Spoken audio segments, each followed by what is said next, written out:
Okwenda kutereza San Giovanni Secondary School abashomireyo hamwe na mukuru waryo omusya batankire hururu yo kuruhunduza no kwombeka ebyombeko ebisya kandi eki nikitekatekwa kumaraho billion 10. Tangawole students tukekaraho umurimo gwo kuronda gwo kukunduza ishomero. So mukunduza twagira ngo turonde cement ziri kwingana 500.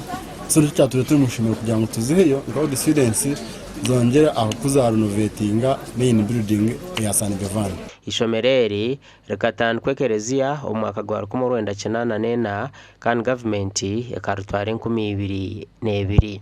Dennis Tukamushaba mukuru w'ishomereri najangu babone byombeko birukumara bakagaitaho no buhezi okurgo mu government ishomereri nirija kuzaha mutindo.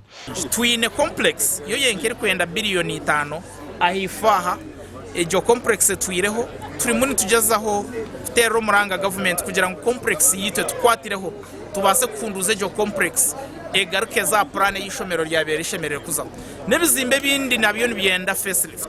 Ehururu egenderire kwombeka ishomereri eyebembirwe abashomireyo kandi nibaraganso kukoresa akagisha kona karare buke okutunga sente eziri kwetengwa okutereza ishomereri.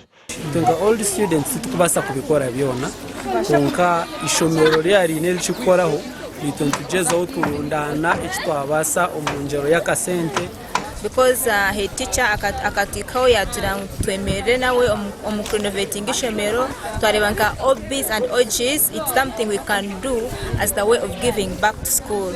Entande yiba turetera cement 500 ezija kutera kaganja aha murimo murunjo gutandikirwaha kandi ogurukweyongera kukorwa.